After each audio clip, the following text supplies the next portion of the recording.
आप जानते हैं, पूरी पश्चिमी दुनिया बिखर रही है। मैंने कई वीडियो दिखाई हैं, समझ नहीं आ रहा कहाँ से शुरू करूं। लगभग हर हफ्ते या हर दूसरे दिन हमें यूरोप से नई वीडियो मिलती है। ऐसा ऑस्ट्रेलिया में भी हो रहा है और इन वीडियो की संख्या लगातार बढ़ती जा रही है। इसे देखिए। जाहिर है, मैंने इस पर एक अलग वीडियो भी बनाई थी। ये पिछले साल हुआ था। मैं आपको वह वीडियो नहीं दिखा सकता। मैं जिन सभी वीडियो को आपको दिखाने वाला हूं, उनके लिंक मैं विवरण में शामिल कर दूंगा। 16 साल के श्वेत किशोर डेक्लन का पीछा सूडानी युवाओं ने किया, जो उसके मंडूरा स्थित घर में घुस आए और उसे 56 बार चाकू मारा और 66 बार कुंद हथियार से चोट पहुंचाई। ये वीडियो वाकई भयानक है। देखिए, वे उसे पीट रहे हैं और उसकी मौत हो गई। और उनमें से एक लड़के को तो जेल भी नहीं भेजा जा सका, क्योंकि वह हत्या के लिए जिम्मेदार माने जाने के लिए बहुत छोटा था। ठीक है, बस इतना ही था। इसे देखिए। शनिवार सुबह 3 बजे, कुछ दिन पहले। एक और मामला। इसे देखिए। मेलबर्न में घरों में जबरन घुसने की घटनाएं अब बहुत आम हो गई हैं। ये इतना आम हो गया है और लगभग हर बार बिना किसी चूक के, मैं कहूँगा 95% मामलों में ये अफ्रीकी लोग होते हैं। तो सुबह 3 बजे शनिवार को अफ्रीकी दिखने वाले 4 लोगों ने एक असहाय 76 वर्षीय बुजुर्ग के घर में घुसकर दीवारों पर खून के धब्बे छोड़ दिए और सिर्फ कार के लिए उसकी कार चुरा ली। एक बुजुर्ग ऑस्ट्रेलियाई अपने बिस्तर में सदमे में आ गया। देखिए, ये ग्लेन वेवरली है। बहुत अच्छा इलाका है। यह एक अच्छा घर है, लेकिन ऑस्ट्रेलिया अब ऑस्ट्रेलिया नहीं रहा दोस्तों। और देखिए, मैं आपको पहले ही चेतावनी दे चुका था कि ऐसा होने वाला है। यह इतनी बड़ी मात्रा में हो रहा है जिसकी किसी ने कल्पना भी नहीं की थी। मैंने की थी। आपको सुरक्षित महसूस करना चाहिए और मैंने ये पहले भी कहा है। यहाँ तक कि जब हमारे गैंग वॉर अपने चरम पर थे, तब भी एक दूसरे से प्रतिस्पर्धा करने वाले गैंग के सदस्य लोगों के घरों में घुसपैठ नहीं करते थे। वे प्रतिद्वंद्वी के बाहर आने का इंतजार करते और फिर या तो ड्राइव बाय शूटिंग करते या घर से बाहर निकलने पर हत्या कर देते। लेकिन ये एक ऑस्ट्रेलियाई घटना नहीं है। ये लोग, फिर से कहूं, क्योंकि ये अफ्रीकी है, आप जानते हैं, ये अलग तरह की सोच लेकर आते हैं। ये आपके घरों में घुस जाते हैं, हमारे कमजोर घरों में। पता नहीं लोग जानते हैं या नहीं, पर यूरोपीय लोग शायद नहीं समझेंगे कि हमारे घरों की खिड़कियों पर सलाखें नहीं होती। हमारे दरवाजे बहुत कमजोर होते हैं। हमारी खिड़कियां भी बहुत कमजोर होती है। आप जानते हैं, जब आप लुटन जाते हैं, जब आप ईस्ट लंदन जाते हैं, जब आप पेरिस या कहीं और जाते हैं, तो आप देखते हैं कि लोगों ने अपने घरों को बैरिकेड से घेर रखा है। उनके पास खिड़कियों में लोहे की सलाखें लगी होती हैं। हमारे पास ऐसा कुछ नहीं है। ऐसा कुछ भी नहीं है। क्यों? क्योंकि हमारे यहाँ हमारे घरों में घुसने की संस्कृति नहीं थी। लेकिन क्या मैं कह सकता हूँ, हमने जंगली संस्कृतियों से लोगों को यहाँ लाया, जिनके लिए दूसरों के घरों में घुसना गलत नहीं है। और ये सिर्फ घरों की बात नहीं है। इसे देखो। यह मेलबर्न का प्रसिद्ध फ्लिंडर्स स्ट्रीट स्टेशन है। पिछली रात मेलबर्न, विक्टोरिया में फ्लिंडर्स स्ट्रीट पर 6 विदेशी किशोर 6 मछेतों के साथ गिरफ्तार हुए। ऑस्ट्रेलिया में शांति नहीं होगी जब तक रीमाइग्रेशन नहीं होता।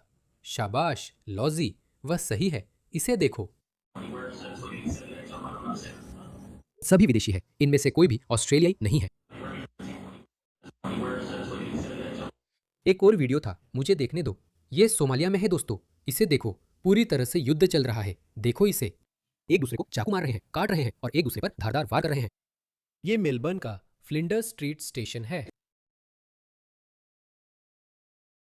ऐसा नहीं था दोस्तों।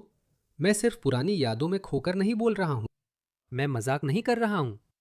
ऐसा पहले कभी नहीं होता था। लेकिन सोचो क्या, हमारी परेशानियां यही खत्म नहीं होती। ठीक है, तो हमें पता है कि इन अफ्रीकी गैंग्स ने मेलबर्न को बर्बाद कर दिया है। ये सिडनी है, वहाँ की समस्या अलग है। मैंने वहाँ अफ्रीकी गिरोहों से जुड़ी इतनी समस्याएं नहीं देखी। वहाँ दूसरी तरह की समस्याएं हैं, सामाजिक, मुस्लिम और इस्लामवादी समस्याएं हैं।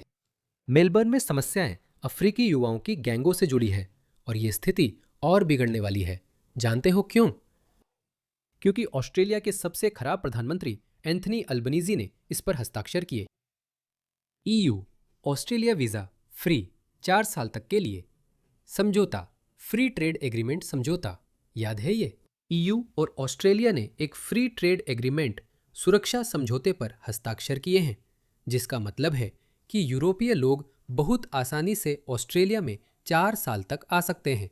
ठीक है, आप सोच रहे होंगे हमारे यहाँ सुंदर स्वीडिश गोरी महिलाएं आएंगी।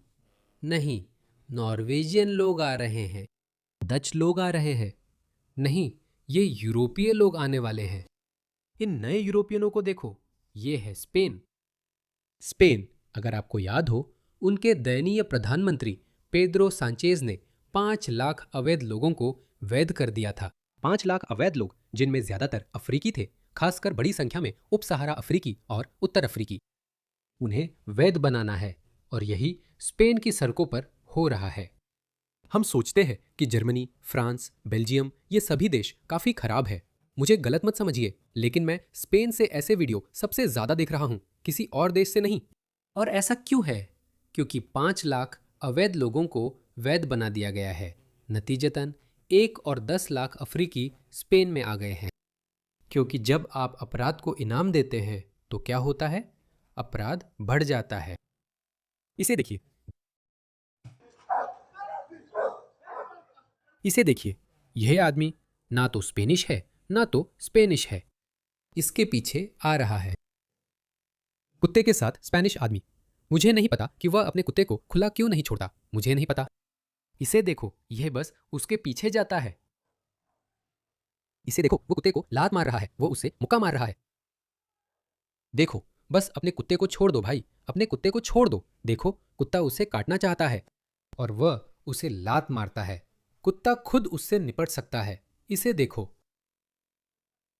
बाकी सारे स्पेनिश लोग बस देख रहे हैं। तो ऐसे ही स्पेनिश लोग ऑस्ट्रेलिया आने वाले हैं। ये वे यूरोपीय लोग हैं जो ऑस्ट्रेलिया आने वाले हैं। जैसे कि हम पहले से ही अफ्रीकी संस्कृति से पर्याप्त समृद्ध नहीं हैं, अब हमें और भी मिलेगा। अगर आप कुछ बोलते हैं तो आपको नस्लवादी कहा जाएगा।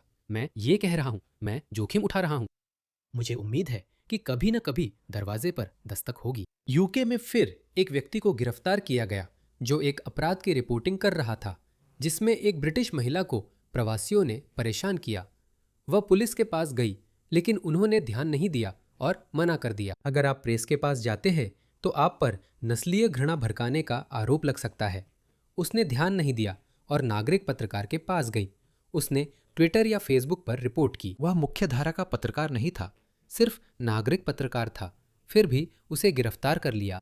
मुझे नहीं पता, ये मेरे साथ भी हो सकता है, लेकिन मैं घुटनों के बल जीने से बेहतर अपने पैरों पर खड़े होकर जीना पसंद करूंगा।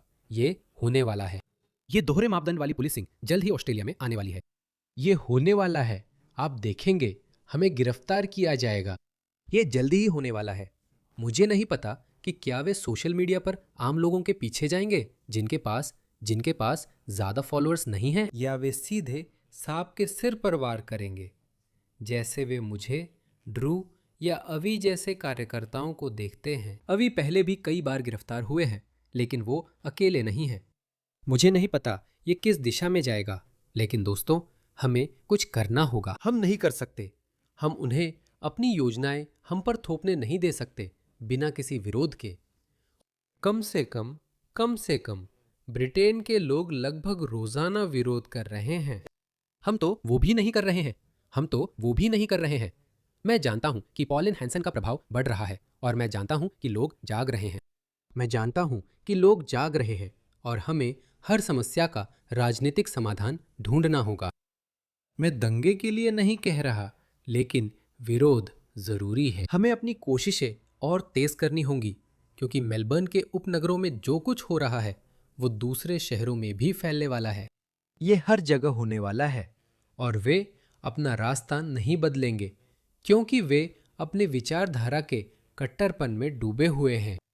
वे मानते हैं कि वही सही है और हम गलत हैं।